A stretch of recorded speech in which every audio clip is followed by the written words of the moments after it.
Depuis la déclaration d'un cessez-le-feu unilatéral par le gouvernement éthiopien et le retrait des troupes de la force gouvernementale de la région du Tigré, le TPLF a empiété sur de vastes zones dans les États régionaux voisins d'Amara et d'Afar.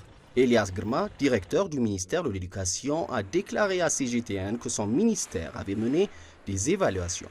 Selon le bilan de ces évaluations, plus de 1100 établissements primaires et secondaires ainsi que 3 universités ont été entièrement détruites par les combattants du Front de libération du peuple du Tigré, 3200 partiellement endommagés ainsi que des milliers d'autres instituts universitaires dans les États respectifs d'Amara et d'Afar. Il a également ajouté que plus de 2 millions d'élèves ne sont toujours pas scolarisés en raison de ces agressions et des dégâts causés aux établissements scolaires dans plusieurs parties des régions du nord de l'Éthiopie. Nous avons enquêté sur le fait que plus de 1100 écoles primaires et secondaires ont été complètement ravagées par le groupe rebelle. 3 universités, dont l'université de Wollo, l'université Woldeya et l'université Megdela Amba, ont aussi été partiellement endommagées et 4 de nos instituts d'enseignants ont été totalement détruits. En raison de ces conflits, plus de 2 millions d'enfants n'ont pas été scolarisés pendant des périodes allant de 5 à 10 mois. C'est donc une grande crise pour le secteur de l'éducation en Éthiopie.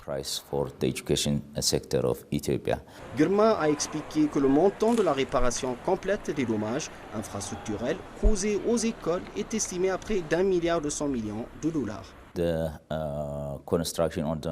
Les infrastructures ont été endommagées, les étudiants, les enseignants ainsi que l'ensemble de la communauté sont tous sous le choc.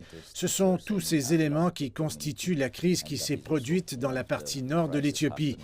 Selon les évaluations que nous avons menées et le projet que nous avons développé, plus de 1,2 milliard de dollars sont nécessaires pour pouvoir reconstruire et rouvrir ces écoles dans un court laps de temps.